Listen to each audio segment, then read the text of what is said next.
दीदी, दोनों चाहे तो अहमदाबाद लौट जाइए। हम पापा को भी ट्रेन में बिठा देते। पापा अब जाकर मम्मी को संभालिए, अकेली हैं वहां पर, हम यहीं रुकते। बेटा, क्या कहेंगे घर जाकर तुम्हारी मम्मी से? हमारे विकास शरीर तक नहीं मिला, लावारिस समझकर पुलिस ने अंतिम संस्कार कर दिया।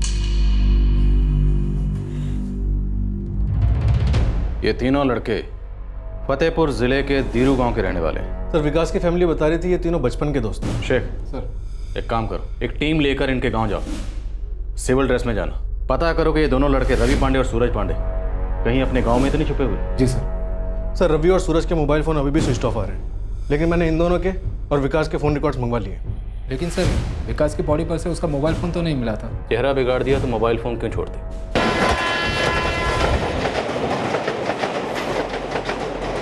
विकास के पिता गजेंद्र राजपूत घर के लिए रवाना हुए, टूटे हुए, हारे हुए। पर विकास का छोटा भाई अतुल अपने दर्द का घूंट पीकर इन्वेस्टिगेशन में पुलिस की मदद करने के लिए रुक गए। रवि और सूरज पांडे की और जानकारी पाने के लिए पुलिस अब उत्तर प्रदेश के फतेहपुर जिले पहुंच गई।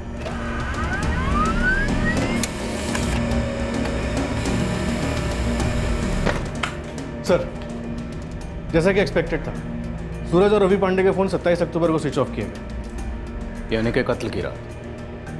विकास राजपूत का फ़ोन भी तभी स्विच ऑफ किया गया सर, उसी जगह पर जहां क्राइम सीन था। अब तो शक की कोई गुंजाइश नहीं है कि विकास राजपूत का कत्ल इन्हीं दो चचेरे भाइयों ने किया। तीनों में बहुत गहरी दोस्ती थी सर। गहरी दोस्तियां और गहरी दुश्मनियां एक ही सिक्के के दो पहलू होते हैं नीलेश। लेकिन इन तीनों की दोस्ती दुश्मनी में क्यों बदली, ये अतुल ने हमें नहीं बताया, जबकि उसकी खामोशी से बदले की बू आ रही है। इस लड़के की लगाम को कस के पकड़ना होगा।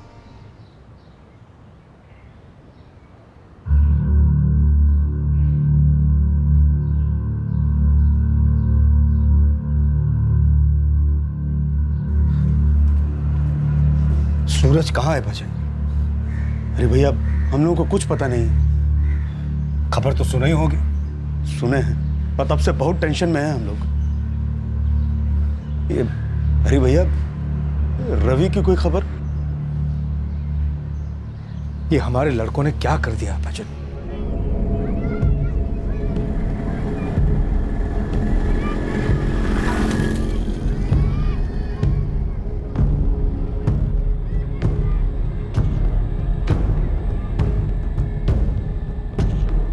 लखन चाचा, ज्योति के साथ वो लड़का कौन था? रवि बेटा, उसने हेलमेट पहन रखा था, हम उसका चेहरा ठीक से देख नहीं पाए।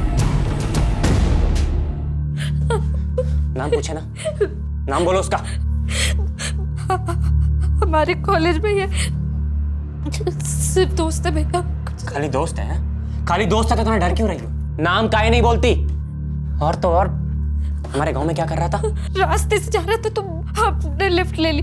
भगवान कसम भैया, और कुछ भी नहीं है। तुमको पढ़ाई करनी थी, इसके लिए कॉलेज भेजे, लेकिन अब तुम हद पार कर रही हो। अच्छा होगा संभल जाओ, और आज के बाद अगर एक को ऐसी बात हमको सुनाई दी ना, तो सबसे पहले उस लड़के को काटेंगे, और उसके बाद तुमको भूल जाएंगे कि तुम हमारी बहन। और चढ़ा लो सर पे, अब बैठ के झेलो इन्हें।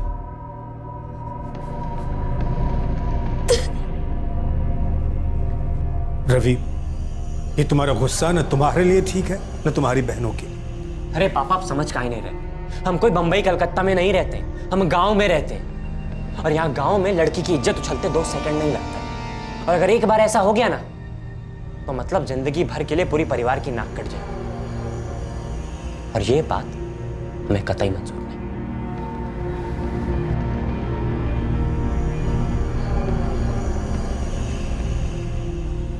कभी कभी ना हमको समझ में नहीं आता कि हमारा रवि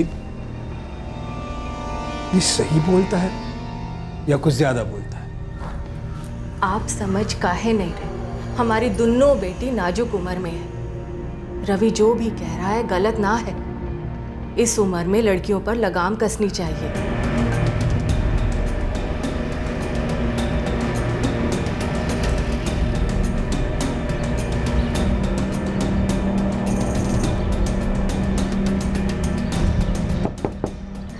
अबे क्या बात है यार, बोलो ना।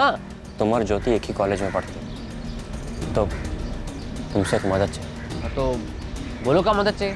नजर रखो ज्योति। काहे? एक आदमी काम करता है हमारे, लखन। वो हमको बताया कि वो ज्योति को किसी बाइक वाले के साथ देखा। हम घर जाके 2 दिए उसको, लेकिन बोल रही है कि खाली दोस्त है। बहन को काहे मार दिया यार तुम? हमारी इज्जत का सवाल। ज्योति ने कुछ बताया कि कौन है, का इरादा क्या है उसका? कुछ इरादा चाहे जो भी हो, हमारा इरादा साफ है। हमारी बहन के साथ या आसपास जो भी लड़का दिखा ना, काट डालेंगे उसको। तुम गुस्से से काम काहे ले रहे हो यार? हम करते हैं पता काम माजरा है। माजरा जो भी हो, लेकिन हमारी बहन की शादी तक उसके आसपास कोई लड़का नहीं हो सकता।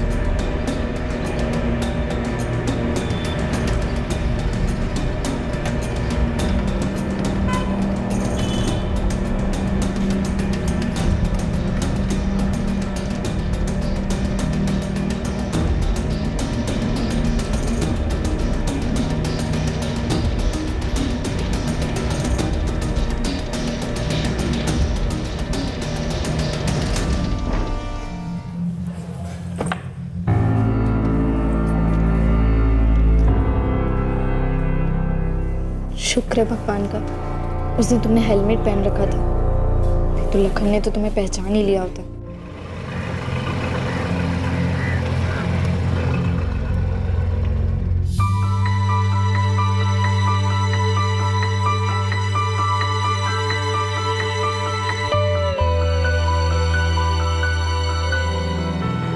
ज्योति, ये तकदीर भी का अजीब खेल खेलती है ना। एक तरफ हम तुम्हारे भाई से छुपकर तुमसे प्यार कर रहे हैं, तुम्हारा वही भाई हमें तुम्हारी रखवाली सौंप रहा है। पर चल कोई बात नहीं, इसी बहाने हम कम से कम तुम्हारे साथ थोड़ा ज्यादा वक्त गुजार लिया करेंगे।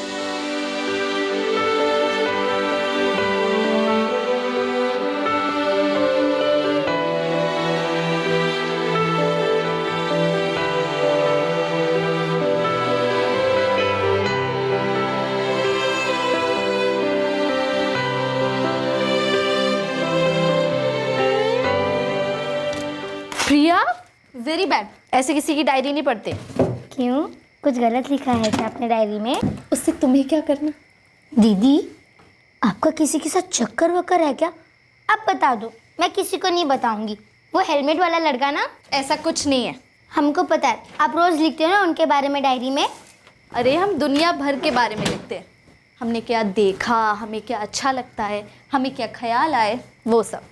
कहीं आपका इरादा राइटर वाइटर बनने का तो नहीं है ना? क्यों नहीं, देखो कितनी औरतें राइटर हैं, हम भी एक दिन राइटर बनेंगे और देखना हमारी किताबें छपेंगी और बिकेंगी भी। दीदी, एक बात पूछे, उस लड़के के बारे में नहीं तो फिर? रवि भैया। क्या हुआ? वो हम पर और आप पर कितना रोब जमाते, जब देखो तब गुस्से में ही होते। उन्हें हम दोनों पर ऐसा भी क्या गुस्सा है? प्रिया, ये उनका गुस्सा हम पर नहीं है, ये कुछ मर्दों का सारी औरत जात पर गुस्सा है। उन्हें डर है कि हम अपना नाम कमाएंगे, हम आगे बढ़ जाएंगे, हमें जो गलत लगेगा हम उसके लिए बोलेंगे, इसीलिए। इसमें डरने जैसा क्या है? ये तो अच्छी बात है ना? बिल्कुल अच्छी बात है, लेकिन दुनिया अच्छी बात समझती कहाँ है? हमारे गाँव में ही देख लो, गाँव के लोग सोचते हैं कि औरत की जिंदगी सिर्फ घर में, उसके बाहर उसके लिए कुछ है ही नहीं। हम क्या चाहते हैं हमें मौका तक नहीं दिया जाता बताने का। आपके हेलमेट वाले भी यही सोचते हैं। बदतमीज। भैया टक गई तेरी सुई। हाँ, अरे लेकिन हम तुम्हें कुछ नहीं बताने वाले। पता किए? किस बारे में? ज्योति के कॉलेज वाले लड़के के बारे में। अरे वो, अरे जब कोई है ही नहीं तो पता क्या करना है? नजर रखो फिर भी। खाली 2 साल बचे हैं, इसके बाद ज्योति की शादी करा देंगे और प्रिया को तो 10वीं पास कराते ही सगाई करा देंगे। 2 साल और होते ही 18 साल की होगी और शादी। यार रवि देखो, तुम्हारा घरेलू मामला है, मैं बोलना तो नहीं चाहिए लेकिन सोच रहे हैं बोल दें। यार ये 20 साल पुरानी सोच कहाँ रखते हो यार?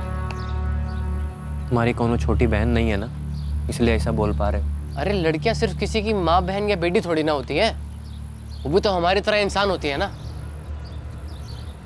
जमाना कहाँ से कहाँ पहुँच गया, औरतें कहाँ से कहाँ पहुँच गई हैं, तुम वही पुरानी सोच लेके बैठे हो यार। एक बात बताओ, तुमको हम एक काम दिए थे अपनी बहन पे नज़र रखने का, तुम वो काम करने की बजाय हमको ये नारी मुक्ति वाले लेक्चर काहे दे रहे हो? और इधर देखो, नज़र काहे चुरा रहे हो? क्या मतलब? क्या कहना क्या चाहते हो तुम? वही जो तुम सुनना नहीं चाहते। मतलब ये कि कहीं तुम उस लड़के को जानते तो नहीं हो और हमको यहाँ बैठ के बना रहे हो। क्या पगला गए हो का? अगर हमें मालूम चलेगा तो हम तुम्हें आके बताएंगे ना पहले। अच्छा रहेगा तुम्हारे लिए। विकास, हर दिन, हर हफ्ता, हर महीना हाथ में से रेत की तरह फिसलता जा रहा है।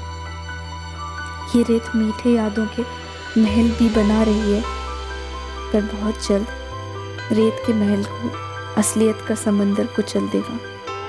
उस वक्त हम दोनों को मिलकर एक मजबूत किले की तरह खड़ा होना होगा और अपनों को एक आवाज़ में बताना होगा कि हमारी सच्चाई क्या है। तब मेरा साथ दोगे ना विकास? दीदी, अपनी कलम बाहर जाके घिसो ना, हमें नींद आ रही है। ठीक है।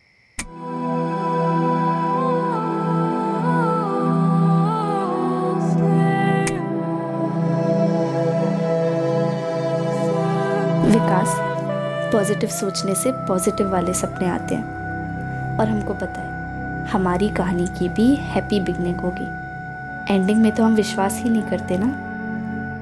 आज ना क्लास में रोमियो जूलियट स्टार्ट किया गया। प्यार करो तो ऐसे, डट कर लड़ो, साथ रहने के लिए और जीतो।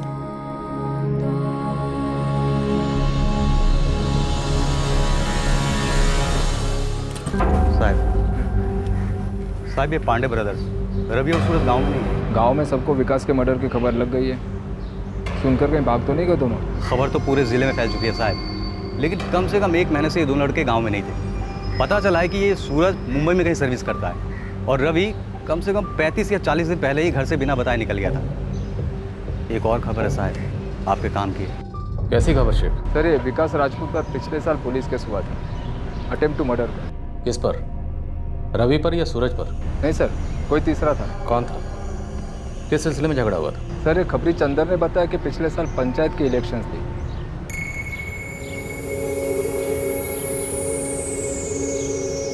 गांव में पंचायत इलेक्शन होने वाला था। विकास और अतुल की दूर की रिश्तेदार कंचन ठाकुर सरपंच के पद के लिए खड़ी थी और दोनों भाई उसका प्रचार कर रहे थे।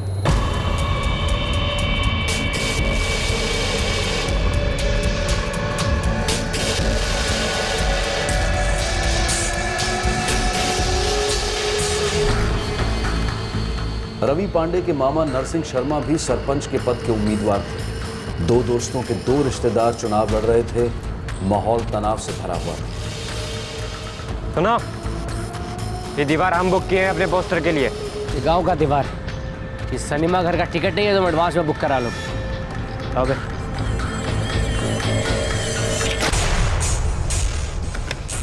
और तुम्हारे भी है रवि, तुम्हें भी उखाड़ देंगे और तुम्हारा पोस्टर भी। उखाड़ो, उखाड़ो जो फाड़ सकते। हम भी तो देखें तुम्हारी कितनी औकात है। छोड़ो भाई को। मैं तुम 3 जन हो और हम 2 जन हैं। मैं एक आवाज देंगे सब आ जाएंगे। बवाल मत खड़ा करो, निकलो यहाँ से। देखो ऐसा है, यहाँ पोस्टर हमारा लगा, चाहे कुछ हो जाए। इस दीवार पर हमारी कंचन मौसी का पोस्टर लग चुका है। अब अगर तुमने एक भी पोस्टर को हाथ लगाया ना तो इस गांव में तुम्हारे नरसिंह मामा का जितना पोस्टर है ना सब उखाड़ दे। ऐसा भी कहाँ लेकर जा रहे हैं? अरे पापा कुछ नहीं किया, हम ये झूठा आरोप लगा रहे हैं हम लोगों पे। हम बता रहे हैं कोई हथियार नहीं था हमारे पास। हमें पता है बेटा, झूठ बोल रहे हैं सब।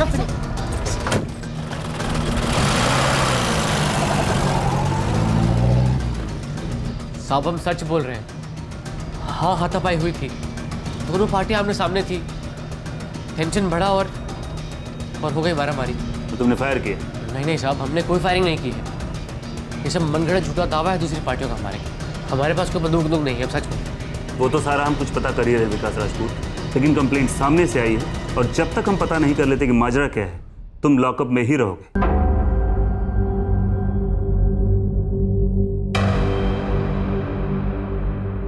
आपके यहाँ भी ऐसा होता हो? इलेक्शन के दौरान लोग एक दूसरे पे जम के केस ठोकते हैं, सब झूठ। तो विकास ने कोई अटेम्प्ट टू मर्डर नहीं किया था? नहीं, हमने जांच की थी, कोई हथियार नहीं मिला, कोई गवाह नहीं, कुछ नहीं। हमने विकास राजपूत को दूसरे दिन छोड़ दिया था, किसी पर भी जान से मारने की कोई कोशिश नहीं हुई। और हमारे यहाँ पर कोशिश कामयाब हुई है सर, विकास मारा गया है और हमें पूरा शक है कि ये सूरज और रवि पांडे उसकी मौत का कारण है और फिलहाल वो दोनों ही हमारे पहुंच के बाहर है।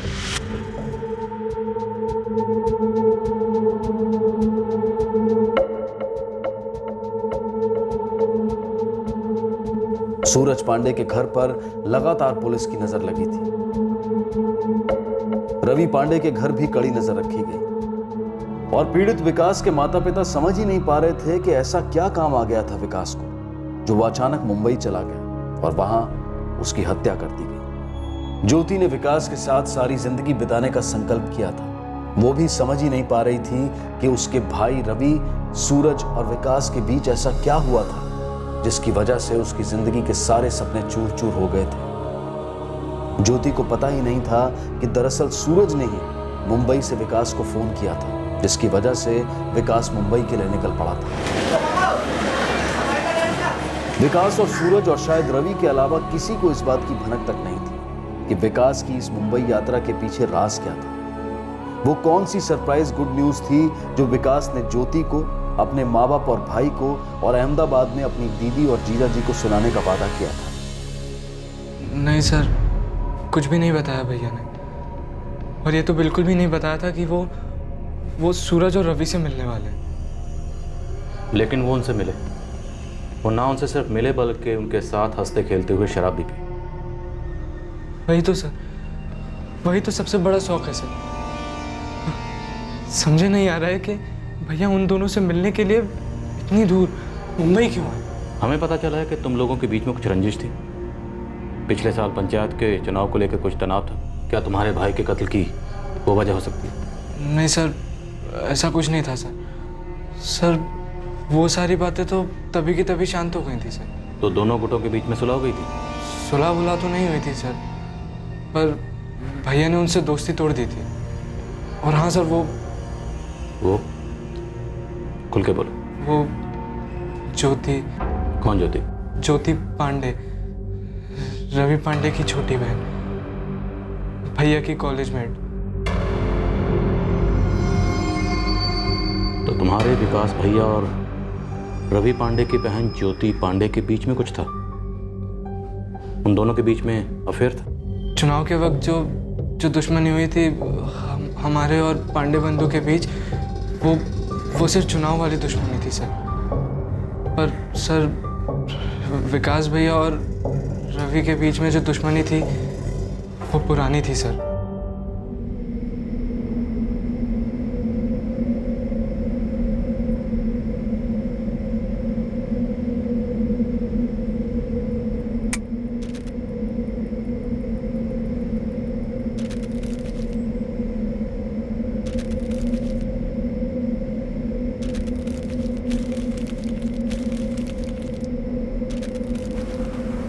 ज्योति, ज्योति, अरे यहाँ काहे सोए हो? अंदर जाके सो चलो।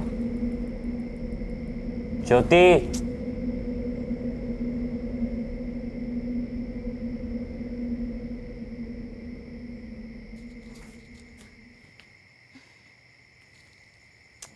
प्रिया, किसको किसको? मेरी डायरी।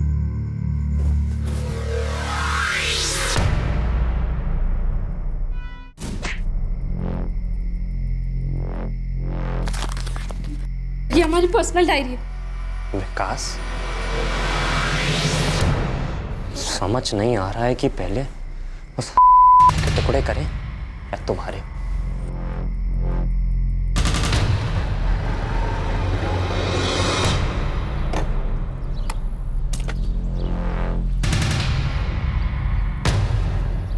अबे रवि, कहो अबे, इतना अर्जेंट कहाँ बुला लियो? कहो साले, अरे बहन के साथ ऐसा किए, धोखेबाज, तुमको नजर रखने को कहे थे ना साले।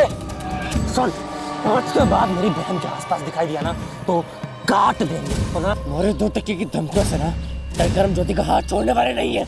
क्या कर रहे हो तुम? क्यों मार रहे हो इसे? जानते हैं वो हेलमेट वाला आशिक कौन था? विकास राजपूत, हमारा बचपन का दोस्त, जिस पे हम भरोसा किया और इन पे भी। ज्योति, रवि भैया क्या बोल रहे हैं? पापा प्यार करते हैं हम विकास से। क्या और करेंगे ये? बस बहुत हो गया। बहन है हम आपकी, बहस नहीं जो आप मारते रहेंगे और हम मुफ्त तक नहीं करेंगे। और अब एक और बार हाथ उठाया ना तो हमारा भी हाथ उठ जाएगा, फिर चाहे हमें जान से मार डालो। चुप कर ज्योति, जबान को लगाम नहीं है, जो मन में बके जा रही है। हम जुबान पर लगाम रखे पापा, ये बात आप भैया को क्यों नहीं कहते कि अपने हाथों पर लगाम रखे, अपने गुस्से पर लगाम रखे? इसका जब मन करेगा तब मारेगा क्या? और अब हम ना किसी की मार सहने वाले हैं ना गालियां। ज्योति, अरे अब क्या ज्योति लगा रखा है? पहले ही बोला था इसको सर पे मत चढ़ाओ, अब बैठ के भुगतो इसे। और सुन, मौत से तेरा कॉलेज जाना बंद। अब आप इसके लिए लड़का ढूंढो, जो मिले उससे इसकी शादी करवाओ। शादी तो हमारी विकास से ही होगी। शादी ऐसे नहीं होती, हमारी बिरादरी का नहीं है वो। इस दुनिया में 2 ही बिरादरी हैं पापा, रौब जमाने वाले मर्दों की और उस रौब का शिकार औरतों की। और विकास तुम्हारे जैसा नहीं है, उसे जरूरत नहीं पड़ती हाथ उठाने की। हम उससे प्यार करते हैं, बस उतना काफी है। और आप ना मेरी फिक्र करना छोड़ दो, समझे? कोशिश भी मत करना हमारे और विकास के बीच में आने की, हमारी पढ़ाई के बीच में आने की। अगर आए ना हम सीधा पुलिस स्टेशन जाएंगे। आपकी बहन है, समझ लो जो कह रहे हैं ना वो कर देंगे। पापा, मम्मी, आपने हमें और प्रिया को कभी अलग नहीं समझा। जो चाहा हमें वो करने दिया, लड़कों से कम नहीं समझा। तो फिर भैया में ऐसी झूठी मर्दानगी कहाँ से आ गई? तुम्हारी जबान की बस रवि, हमें तुम्हारे गुस्से को बहुत पहले काबू में कर लेना चाहिए था। देर से सही, आज बताए दे देंगे। आज के बाद हाथ नहीं उठेगा, समझे तुम? गलत का साथ दे रहे, बहुत भारी पड़ेगा। पढ़ने दो भारी, हमारी बेटी, हम संभालेंगे इसे। तुम अपने आप को संभालो पहले। ये इसकी जिंदगी, इसे जी लेने दो। गलतियां करोगे तो खुद भुगतेगी, खुद सीखेगी ना।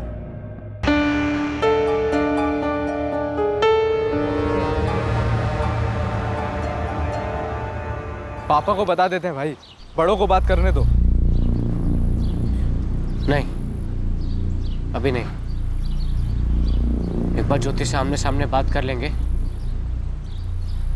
फिर देखेंगे। उस दिन के बाद विकास भैया और ज्योति मिलते रहे सर। ज्योति भी वैसा ही फील करती थी जैसा भैया फील करते थे। उन दोनों ने ये लड़ाई मिलकर लड़ने का फैसला किया। रवि ने अपने ताऊ के लड़के सूरज को विकास भैया और ज्योति के बीच के रिश्ते के बारे में सब बताया।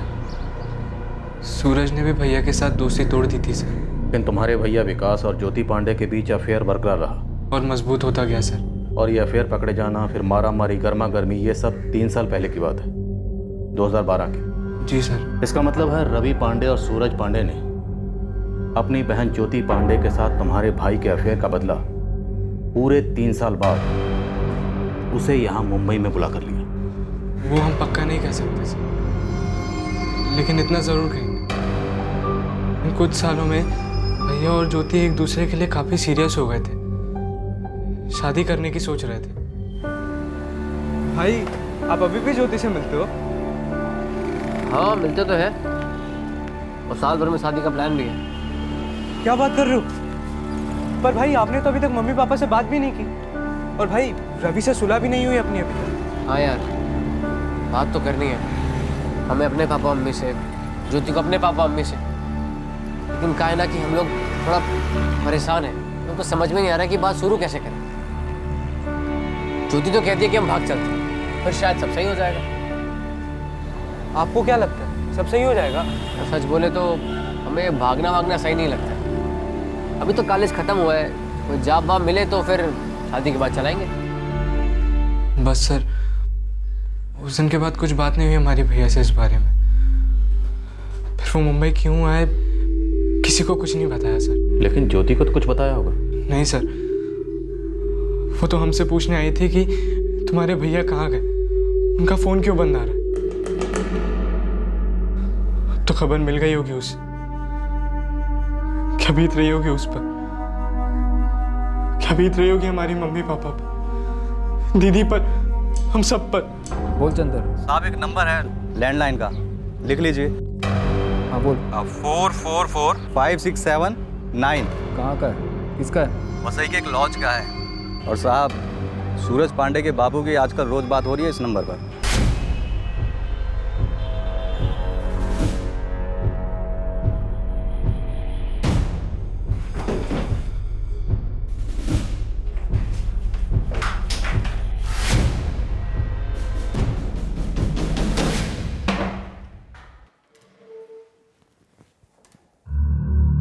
पांडे जी एंड पांडे जी, तुम दोनों के माँ बाप, विकास के माँ बाप और हमारे थाने के सभी लोग ये जानने के लिए बेहद उतावले हैं कि तुम दोनों ने विकास के साथ ऐसा क्यों किया और विकास खुद चलकर मौत के मुंह में क्यों आया। हाँ बस निकल रहे हैं, पहुंच गए समझो। हाँ हाँ okay okay okay okay done. माँ हम जा रहे हैं। संभल कर जाना। किसी लड़के की बात किए थे पापा ये ज्योति के लिए? नहीं बेटा, तुम शायद भूल रहे हो। तुम पापा से कहे थे कि तुम ज्योति के लिए लड़का देखोगे और तब पापा कहे थे कि ज्योति अभी तैयार नहीं है। सही है, तो आखिरकार तुम भी आ गई ज्योति की बातों में। मालूम है ना जमाना कैसे नोच खाएगा अगर किसी भी दूसरी जात में शादी की, उस विकास से। और फिर अपनी प्रिया की शादी तो भूल जाओ। हम तुम्हारी सारी बात समझते हैं बेटा, लेकिन ज्योति अभी तैयार नहीं है, तो फिर बात आगे कैसे बढ़ा सकते हैं? और जबरदस्ती तो हम ज्योति के साथ करेंगे नहीं।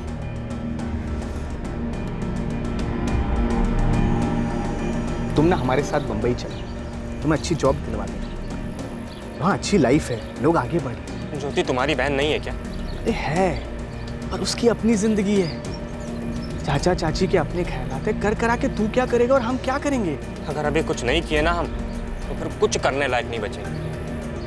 बीमारी की तरह फैल गई, हर लड़की अपने घर से निकलकर दूसरी बिरादरी में शादी कर। ज्योति को ही ले लो, विकास के साथ चिपकी हुई, देखना शादी करके मानेगी, पूरी इज्जत बर्बाद कर दी। छोड़ना यार। छोड़ दे? क्यों छोड़ दे? तुम्हारी बहन दिव्या होती तुम यही बोलते। इस बगावत में ऐसी क्या चुनौती? चुनौती है, चुनौती है अपनी इज्जत बचाने की और उस विकास को खत्म करने की। माने विकास को जान से खत्म करना। हमारी दो बहनें ज्योति और प्रिया और तुम्हारी दिव्या, अब हमारी जिम्मेदारी बनती है कि इन तीनों की इज्जत बचाएं, इनको बर्बाद होने से रोकें। अगर आज दो पैसे कमाने के लिए बंबई भाग गए ना, तो गांव वालों को कभी दोबारा मुंह नहीं दिखा पाएंगे। अब तो सोच, तुझे दो पैसे चाहिए या इज्जत? तेरे लिए चुनौती क्या है? सॉरी सर, पता नहीं हम इसकी बातों में कैसे आ गए। पीते शराब और एक्टिंग करते हो दूध पीने वाले बच्चे की। सर ऐसा नहीं है सर, हम कहीं ना कहीं विकास को दगाबाज मानते थे, लेकिन ज्योति के लिए हमें बुरा भी लगा। मर्डर के तो सब खिलाफ थे सर, पर पता नहीं इसकी बात में कैसे आ गए हम। कहाँ चल दी? अब काम से जा रहे हैं। अब चिंता मत करिए, हम कुछ दिनों में वापस आ जाएंगे। रवि ने घर वालों को कुछ भी नहीं बताया, बस चुपचाप मुंबई चला आया। तब मैं मुंबई वापस लौट चुका था।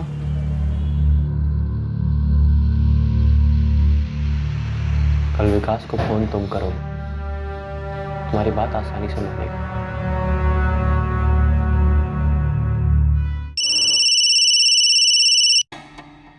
हेलो, कैसे हो यार? अच्छे हैं। इतने सालों बाद फोन किया तुमने? हमारे बीच तो कुछ हुआ भी नहीं था यार, तूने ही बात बंद की थी ना। देखो सूरज, ताली दो हाथों से बजती है। जब तुम्हें हमारे और ज्योति के बारे में पता लगा तो तुमने ही पहले मुंह फेरा था।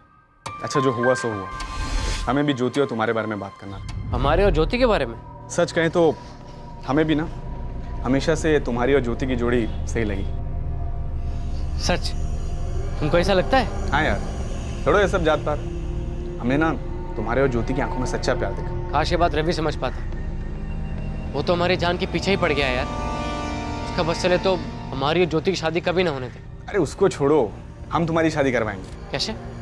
बीकॉम पास हो ना? हाँ, 2nd डिवीजन। अरे तो एक काम करो ना, यहाँ पर हमारे कंपनी में अकाउंट्स असिस्टेंट की जरूरत है। फटाफट जॉब पे लग जाओ, घर बसा लो, और गांव जाकर हम ज्योति को भगा कर ले आएंगे। पर तुम ये सब क्यों करोगे? अभी हमारे लिए इतना बड़ा रिस्क लोगे? ज्योति को हम बहुत मानते हैं, अपनी बहन से पढ़कर, और तुमसे शादी नहीं करेगी ना तो दुखी रहेगी, कुंवारी रहेगी। हाँ यार, हम भी। तो आ जाओ यहाँ पर, तैयार हो ना? ये भी कोई पूछने की बात है?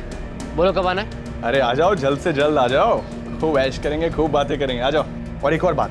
हाँ, बोलो बोलो। किसी को भी, मतलब किसी को भी पता नहीं चलना चाहिए कि तुम मुंबई क्यों आ रहे हो। ज्योति को भी नहीं, ना तुम्हारी माँ। क्यों? ताकि तुम सरप्राइज दे सको नौकरी वाला। और पहले बताने में ना वो बात नहीं रहती। और फोन भी मत करने दो, अगर बोले तो बोलना फोन स्विच ऑफ रहेगा। अच्छा वाला सरप्राइज देना है। और गलती से रवि को पता चल गया ना तो आफत आ जाएगी। ठीक है? ठीक है। जाल बिछ गया था, शिकार फंस गया था। जब विकास सूरज से मिला, उसे सब कुछ सही लगा। उसे सच में लगा कि उसकी तकदीर अच्छे के लिए बदल गई।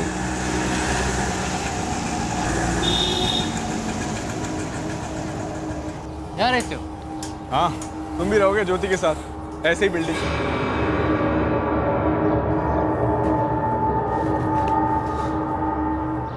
सही है बे।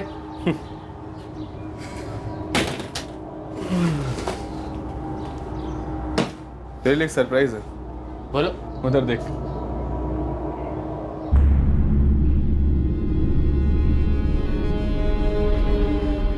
सूरज, ये रवि यहाँ क्या कर रहा है? खुद पूछ ले।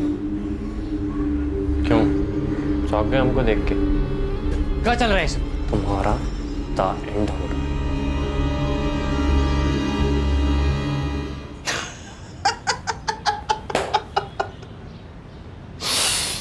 अब इतना टेंशन मत दे इसको, अभी अभी आया था का बेचारा। देख विकास, जब कुछ अच्छा होना होता है ना तो पूरी दुनिया एक हो जाती है उसे पूरा करने के लिए। समझे नहीं हम। उस दिन तेरे से बात हुई, तेरे भाई साहब पधारे और हमने सारा इरादा बता दिया इसका। देखो विकास, ऐसा है कि पहले तो हमारी खोपड़ी घूमी, फिर हम ये सोचे कि अगर ज्योति को तुम्हारे साथ खुश रहना है तो तुम ही सही। क्योंकि क्या है कि अगर तुम उसको तकलीफ दोगे तो 2 घंटा आप मार सकते हैं। देखो ऐसा है कि आपसे दुश्मनी सब खत्म, तुम अब इनके साथ रहो और नौकरी की तैयारी करो। हम जा रहे हैं गांव तुम्हारी शादी की तैयारियां कर। अरे अब तो हंस दो। अबे अब तो हंस दे, नौकरी और छोकरी साथ साथ कौन करता है इतना। अबे पता नहीं था तुम समझ जाओगे यार।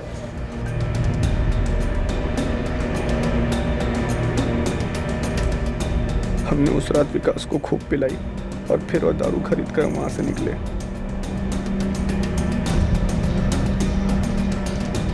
हमने बहाना बनाया कि हम घर पे नहीं पी सकते क्योंकि मकान मालिक मना करता है। वहां हमने विकास को खूब पिलाई, बहुत सारी शराब पी चुका था वो।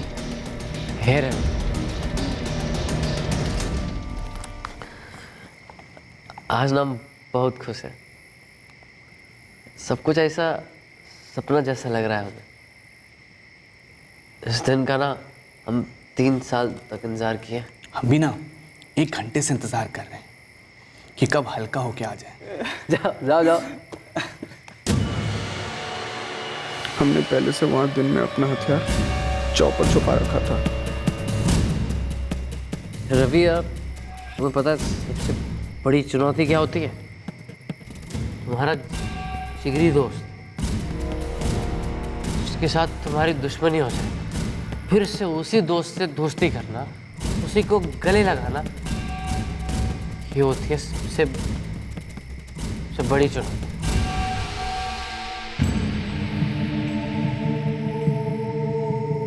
Permission accomplished. रवि पांडे, तुम्हारे सामने चुनौती थी अपने दोस्त विकास से बात करने की, अपनी बहन के जज्बातों को समझने की, अपने अंदर के ये बड़े भैया की मेल ईगो को मारने की, अपने अहंकार को मारने की। लेकिन तुमने चुनौती किसे बनाया? अपनी बहन, अपने माँ बाप और विकास के माँ बाप को दुख देने को। इसे चुनौती नहीं कहते, इसे कहते हैं खुदगर्जी।